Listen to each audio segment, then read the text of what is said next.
लेकिन कहीं ना कहीं उसमें अनएम्प्लॉयमेंट भी बढ़ेगी।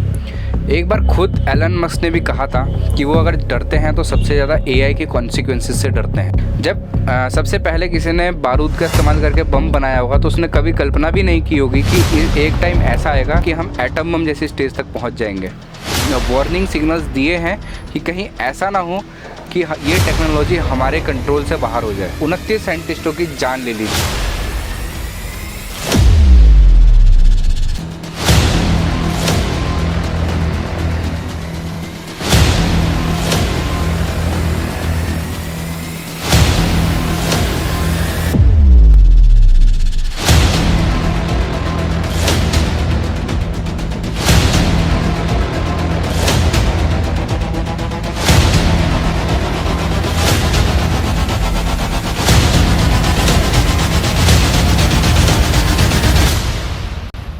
दोस्तों कैसे हैं आप लोग। तो स्वागत है आपका हमारी एक और वीडियो में। और थंबनेल देख करके अगर आप वीडियो के अंदर आए हैं तो ये चीज़ मैं आपको क्लियर कर देता हूँ कि जैसे जैसे हम वीडियो में आगे बढ़ेंगे तो आपको ये समझ आ जाएगा कि मैंने वीडियो का थंबनेल क्यों लगाया है।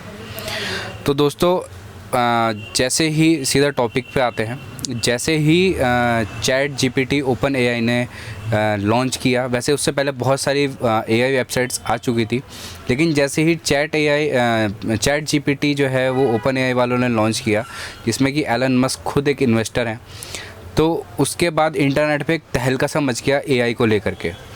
काफ़ी सारी बातें हुई हैं, मैंने काफ़ी सारे आर्टिकल्स पढ़े हैं। मैं खुद भी एक सॉफ्टवेयर इंजीनियर हूँ, मास्टर्स हूँ, तो मेरे को एआई और मशीन लर्निंग के बारे में काफ़ी सारी चीज़ें पहले से भी पता हैं और काफ़ी सारा मैंने लिटरेचर भी पढ़ा हुआ है।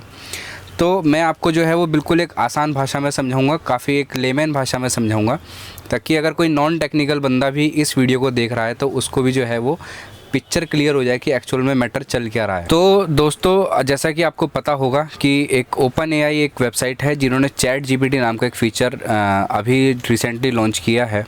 और उस चैट जीपीटी में ये है कि आप उससे कोई भी कॉम्प्लेक्स सवाल आप उससे पूछेंगे तो वो एक ह्यूमन की तरह ही आपको रिस्पॉन्ड करेगा, ह्यूमन की तरह ही आपको रिप्लाई करेगा। अब आप धीरे धीरे ये देखिए कि जो एआई है वो कैसे धीरे धीरे डेवलपमेंट की ओर जा रहा है। आज से पहले अगर हम ये बोलते हैं कि हम फ़ोन्स को अपने हाथ में पहनेंगे या फोल्डेबल डिस्प्ले वाले फ़ोन आएंगे, तो आज से पहले ये बात, मतलब आज से 10-12 साल पहले ये बात जो है काफ़ी ज़्यादा एक ऐसा लगता है कि यार ये चीज़ तो पॉसिबल है ही नहीं। फ़ोन्स हमने कहाँ से शुरू करे और आज टेक्नोलॉजी कहाँ आ चुकी है। ऐसे ही अगर हम देखेंगे कि स्पेस में या कोई भी टेक्नोलॉजी आप ले लीजिए, पहले कहाँ थी और अब कहाँ आ चुकी है। तो धीरे धीरे टेक्नोलॉजी जब एक बार आ जाती है तो उसमें एडवांसमेंट होता रहता है। तो ये एआई वाली जो ये टेक्नोलॉजी है, ये अभी अपनी शैशव अवस्था, यानी कि जस्ट जैसे एक न्यूबॉर्न बेबी होता है उसी तरीके से है, लेकिन एक एज अ न्यूबॉर्न बेबी की फेज़ में ही इसने पूरी दुनिया को इसने हिला रखा है, पूरी दुनिया में इसने तहलका मचा रखा है। एक बार खुद एलन मस्क ने भी कहा था कि वो अगर डरते हैं तो सबसे ज़्यादा एआई के कॉन्सिक्वेंसेस से डरते हैं।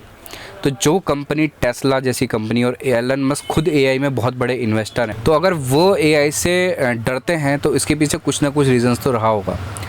बात केवल एलन मस्क की नहीं है, बहुत बड़े जो थिंक टैंक्स हैं, बहुत सारे जो बुद्धिजीवी हैं जो ऐसी चीज़ों को समझते हैं, यानी कि आर्टिफिशियल इंटेलिजेंस जैसी चीज़ों को समझते हैं, उन्होंने भी कहीं ना कहीं एआई को लेकर के एक वार्निंग सिग्नल्स दिए हैं कि कहीं ऐसा ना हो कि ये टेक्नोलॉजी हमारे कंट्रोल से बाहर हो जाए। अब आप ये देखिए कि एआई की वजह से काफ़ी ज़्यादा जो है वो इंटरनेट पे भी काफ़ी सारे आर्टिकल्स, ब्लॉग्स लिखे गए हैं, काफ़ी सारी वीडियोस बनी हैं कि एआई की वजह से जो है वो धीरे धीरे लोगों की जॉब्स खतरे में आती जा रही हैं।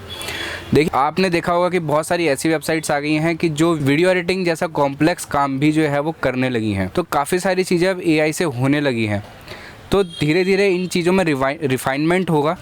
जिस काम को करने के लिए एक या दो बंदों की, या जिस काम को करने के लिए पूरी टीम की ज़रूरत पड़ा करती थी, वो काम जो है उनसे हटके जो है वो एआई के ऊपर शिफ्ट हो जाएगा। एआई किसी भी काम को काफ़ी एफिशिएंटली कर लेगा, तो इससे नेचुरल सी बात है कि ग्रोथ रेट तो बढ़ेगा, लेकिन कहीं ना कहीं उसमें अनएम्प्लॉयमेंट भी बढ़ेगी। अब एआई से जुड़ी कई सारी खबरें निकल कर आती रहती हैं, तो उसमें कई बार कुछ खबरें ऐसी हो जाती हैं कि जो हमारे अंदर एक डर पैदा करती है एआई को लेकर के।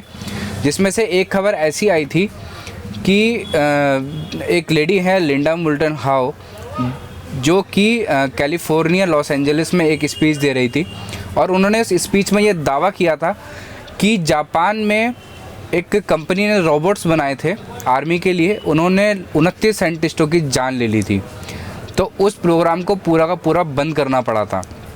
जैसे ही उनकी ये स्पीच इंटरनेट पर वायरल हुई तो इस स्पीच ने पूरी दुनिया में हड़कंप मचा दिया था, और एआई को लेकर के बड़े बड़े क्वेश्चंस और बड़े बड़े सवाल खड़े हो गए थे कि क्या एआई सचमुच इतना इस लेवल पर हमने डेवलप कर लिया है कि वो अब अपने डिसीज़न इस प्रकार से लेने लगा है। जब इसके ऊपर इंक्वायरी की गई तो इंक्वायरी में पता लगा कि इस जो घटना का जिक्र लिंडा मोल्टन ने किया था, उस घटना के कोई साक्ष्य नहीं मिले, कोई सबूत नहीं मिले, और जब उनसे भी पूछताछ की गई तो वो भी कुछ फैक्ट्स वहाँ पे नहीं पेश कर पाई। तो इस बात को केवल एक कॉन्स्पिरेसी समझ के जो है एक फेक बयान बता करके और इसको सिरे से जो है वो नकार दिया गया। सच्चाई जो भी रही हो, हमें उससे कोई मतलब नहीं है। हम तो यही चाहते हैं कि ऐसी कोई घटना हुई ही ना हो, तो वही अच्छा है। लेकिन अगर हमने एआई को इस लेवल तक डेवलप कर लिया कि जैसा कि लिंडा मोल्टन ने जिक्र किया था, तो ये सचमुच एक चिंताजनक बात है। तो आने वाले समय में क्या होगा कि जो भी हम लोग हैं, जैसे हम हैं, बहुत सारे जो अपना प्रोफेशनल लोग हैं, तो वो किसी ना किसी काम के लिए किसी ना किसी प्रोफेशनल को हायर करते हैं। तो आने वाले टाइम पे क्या करेंगे कि हमको जो है वो एआई सर्विसेज जो है वो हमको कॉस्ट इफ़ेक्टिव लगने लगेंगी, सस्ती लगने लगेगी। तो उससे होगा ये कि धीरे धीरे अनएम्प्लॉयमेंट जो है वो बढ़ने लगेगा। सपोज़ कीजिए कि कोई बंदा, एक एग्जांपल ही दे देता हूँ आपको। सपोज़ कीजिए कोई बंदा कोई ग्राफिक डिज़ाइनिंग के, वीडियो एडिटिंग के, या सपोज़ कीजिए किसी अकाउंट्स को टैली करने के लिए, बैलेंस शीट बनाने के लिए किसी आदमी को 20 से 25 हज़ार रुपये या 15,000 रुपये देता है।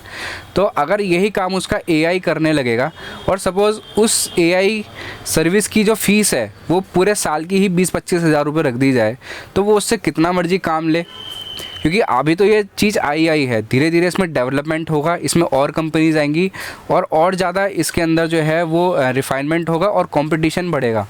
तो जब कंपटीशन बढ़ता है तो उस प्रोडक्ट की क्वालिटी भी बढ़ती है, रेट्स भी कम होते हैं सर्विसेज के, और लोगों के पास ऑप्शंस भी आ जाते हैं। तो आप ये देखिए कि देखिए हम लोग कैसे कमाते हैं, आप कैसे कमाते हैं या हम कैसे कमाते हैं। कोई भी व्यक्ति अपनी स्किल के दम पे कमाता है, और अगर आपकी स्किल ही आपसे छीन ली जाए, ये स्किल को छीनना ही हुआ कि आपकी स्किल किसी ऐसे रोबोट को दे दी जाए या किसी ऐसी मशीनरी को दे दी जाए कि जो आपका काम आपसे बेहतर कर पाए और जल्दी कर पाए, तो आपकी स्किल के बदले जो आपको पैसा देने वाला है बंदा, वो आपके बदले ऑब्वियस सी बात है उस रोबोट या उस एआई मशीन को ही चूज़ करेगा।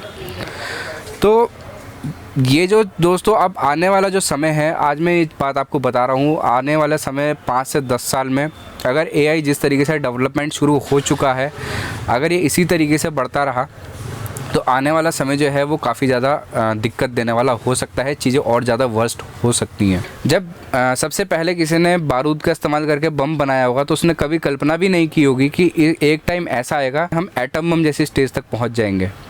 तो यही बात आर्टिफिशियल इंटेलिजेंस पे भी लागू होती है कि आज जब आर्टिफिशियल इंटेलिजेंस काम कर रही है, तो देखने में हमको बहुत अच्छा लग रहा है कि यार देखो अपने आप काम हो रहा है, पर कहीं ना कहीं एक टाइम ऐसा आएगा कि वो एक स्टेज ऐसी आ जाएगी कि उसके कॉन्सिक्वेंसेस देखने के बाद शायद हम ये बोले कि काश ये काम हुआ ही ना होता। तो वही मैं कह रहा हूँ कि अगर कंपनीज़ इसको राइट डायरेक्शन में लेकर के जाएं, इसको सही दिशा में लेकर के जाएं, तो इससे काफ़ी ज़्यादा कमाल किए जा सकते हैं। दूसरा ये है कि अगर हम इसको स्पेस सेक्टर में लेके जाएं, तो जहाँ पे हमारे जो फिजिसिस्ट हैं, जो एस्ट्रोफिजिसिस्ट हैं, जहाँ पे वो लोग अटके हुए हैं, जिन प्रॉब्लम्स को वो लोग सॉल्व नहीं कर पा रहे हैं, तो वहाँ पे एआई उनकी बहुत अच्छी हेल्प कर सकता है। हम अपने स्पेस को और बेटर एक्सप्लोर कर सकते हैं। तो दोस्तों आज के लिए जो है वो इतना ही। अगर आप चाहते हैं कि मैं एआई के ऊपर और ज़्यादा डीप लेवल पे आपको नॉलेज दूँ, तो मैं वो भी दे सकता हूँ, बट मैंने काफ़ी ज़्यादा एक सिंपल लैंग्वेज में आपको समझाया है कि आने वाला जो समय है वो एआई का ही है, लेकिन हमको सतर्क रहना है, सावधान रहना है कि एआई ह्यूमंस को ना रिप्लेस करने लगे।